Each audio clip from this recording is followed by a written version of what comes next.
ఆ శంకరాభరణంలో శారదా కంటే ఎక్కువగా శంకరాభరణం రాజ్యలక్ష్మిగా పేరు అలా ఉండిపోయింది. ఇప్పటికి కూడా మీరు ఎన్ని సినిమాలు చేసినా, అవును. ఎన్ని భాషలు చేసినా కానీ అన్నిట్లలో కూడా శంకరాభరణం రాజ్యలక్ష్మి గారు అనడం అనేది అవును. ఒక సినిమా పేరే ఇంటి పేరుగా ఉండిపోవడం.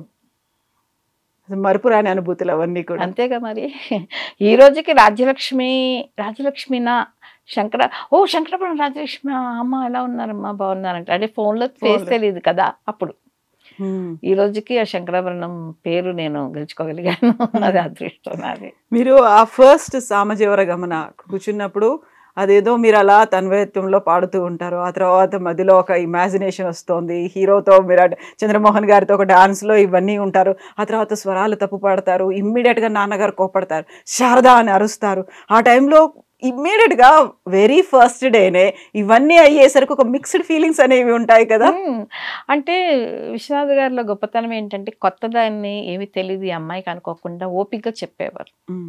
ఒకటికి 10 సార్లు రిహార్సల్ చేయించి ఆయన కావాల్సిన ఎక్స్ప్రెషన్ తీసుకోగలిగాడు.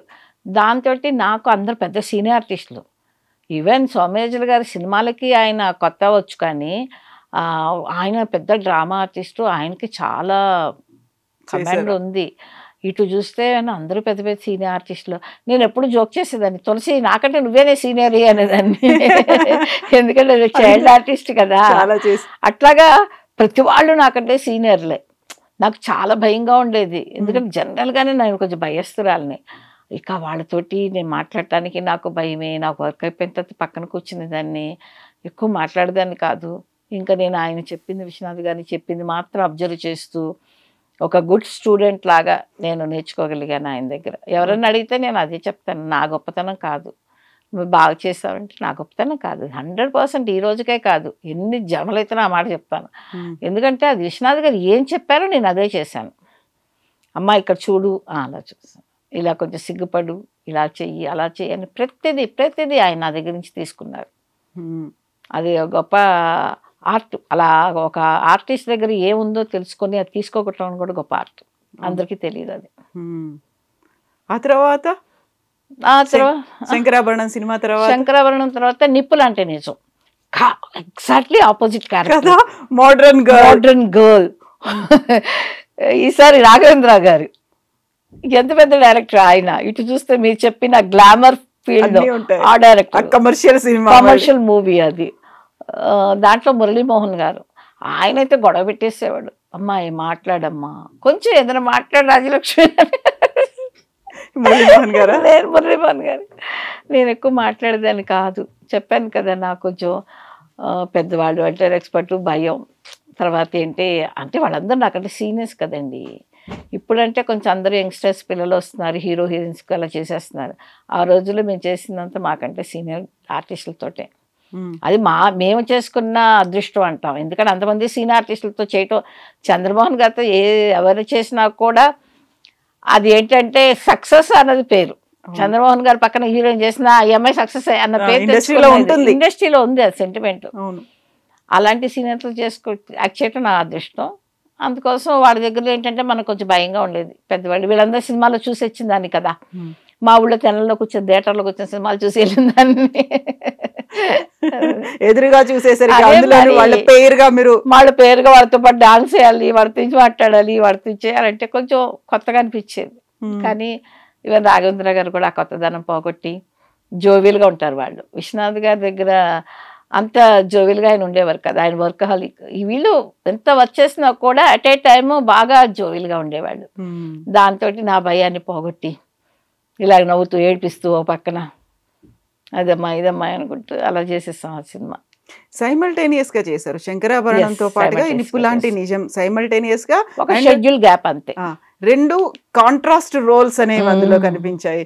దాన్ని ఎలా మీరు మేనేజ్ చేసుకుంటూ ఉండేవాళ్ళు? ఇప్పుడు ఆలోచిస్తే నాకు గుర్తు రావట్లేదు. చేసేవాళ్ళు ఈ డైరెక్టర్ దగ్గరికి వెళ్తే అలా వచ్చేసేవాళ్ళం, శంకరాభరణంకి వస్తే అటు వెళ్తే రాఘవేంద్ర గారి స్టైల్లో ఆయన చెప్పినట్టు అలా చేసుకుంటూ వెళ్ళిపోయాము. అట్లా అది కాంట్రాస్ట్గా చేసేసాము. నిజంగా మీరంటే ఇప్పుడు నాకు కూడా ఆలోచన వస్తుంది, నిజమే కదా ఎలా చేసాము. ఈ రెండు సినిమాలతో పాటుగా మీరు బాలకృష్ణ గారి సినిమాలో కూడా చేశారు. అవును, రౌడీ రాముడు కొంటి కృష్ణను, థర్డ్ మూవీ నాది. అది ఎన్టీఆర్ గారితో రామారావు గారితో కాంబినేషన్ ఉండేవి. అయ్యో అది ఏ జన్మలో పుణ్యం చేసుకుందాం అనుకునే వాళ్ళం. ఎందుకంటే రామారావు గారు అంటే మాకు ఒక రాముడు, కృష్ణుడు, దేవుడు. అలాంటి దేవుడిని ఎదురుగా చూడటం అంటేనే గొప్ప. ఆయనతో కలిసి వచ్చేయటం అంటే బాబాయ్. బాలకృష్ణ గారు ఆయన చాలా జోవెల్గా ఉండేవారు. ఈవెన్ నౌ ఇప్పుడు కూడా అలాగే ఉంటారు అనుకోండి. ఇంకా అక్కడంతా నాకు పెద్దగా ప్రాబ్లం లేదు. ఎందుకంటే ఆయనది నా వయసు కొంచెం అటు ఇటుగా ఉండేది. ఎక్కువ పెద్ద డిఫరెన్స్ ఉండేది కాదు. చాలా సరదాగా ఉండేవాడు. ఇంకా దాంతో స్టూడెంట్ క్యారెక్టర్స్ ఇద్దరం జాలీగా చేసేసాం.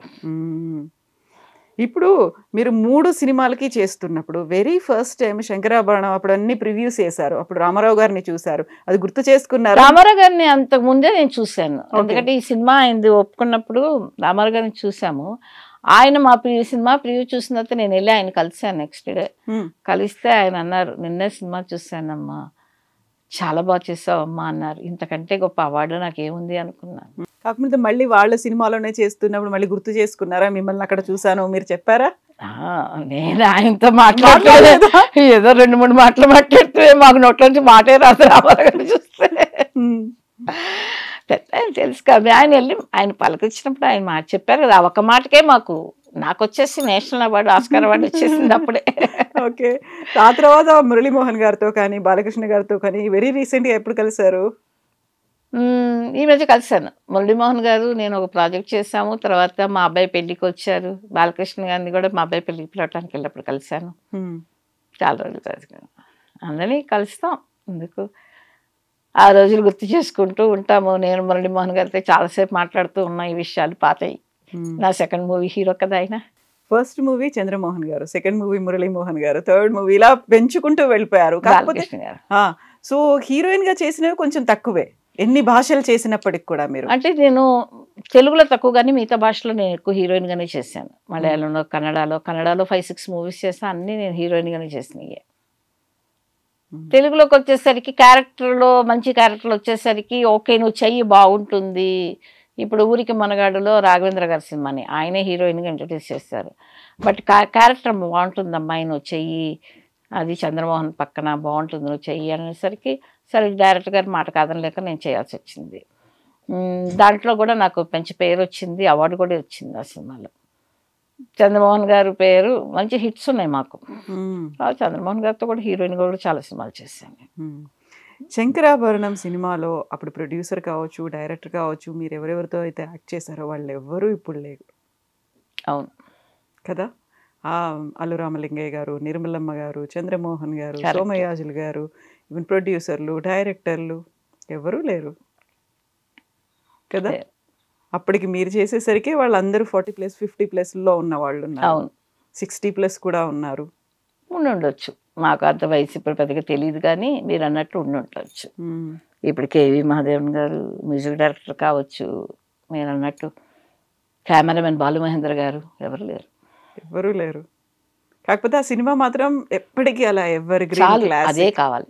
మనం ఉన్నా లేకపోయినా మనం ఒక జీవితంలో మళ్ళీ ఇంతమంది మీరు ఇన్ని రోజుల తర్వాత ఇన్ని సంవత్సరాల తర్వాత కూడా అదే శంకరాభరణాన్ని అదే డైరెక్టర్ గురించి మనం మాట్లాడుకుంటే అంత గొప్పోళ్ళు. అది కావాలి కదండి. మనం ఉన్నప్పుడు ఎదురుగా మాట్లాడటం ఎవరైనా మాట్లాడతాం, మనం పోయిన తర్వాత వాళ్ళ గురించి మాట్లాడుకోగలుగుతున్నామంటే అది వాళ్ళ గొప్పతనమే కదా. మరి వాళ్ళంతా చరిత్ర సృష్టించారు కదా. శంకరాభరణం ఎప్పుడు చూసినా కొత్తగా అనిపిస్తుంది.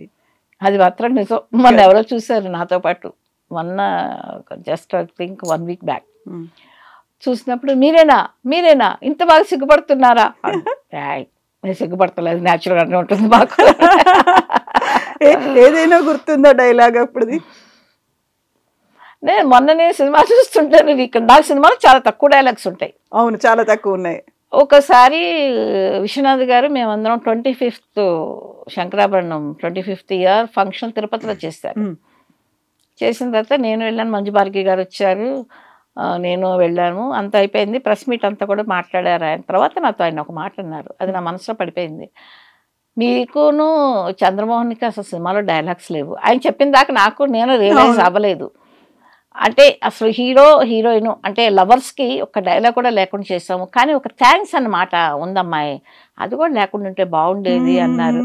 మరచంపించినప్పుడు కదా అన్నప్పుడు నాకు అవునా, ఓకే ఆ థ్యాంక్స్ అన్నమాట ఉంది కదా, ఆయనకి అప్పుడు వచ్చింది ఆలోచన. అంటే అందరు అడిగి ఉంటారు ప్రశ్నలు, అవును.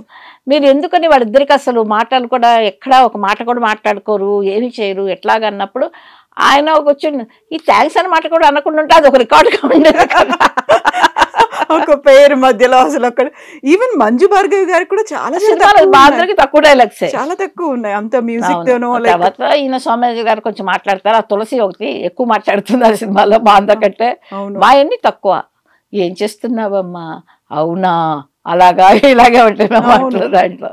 అంతకు మించి పెద్దగా ఏమీ లేదు, చాలా అమాయకంగా మాటలతోటి ఓన్లీ ఎక్స్ప్రెషన్ తోనే మా క్యారెక్టర్ ఇది చేస్తారు ఆయన.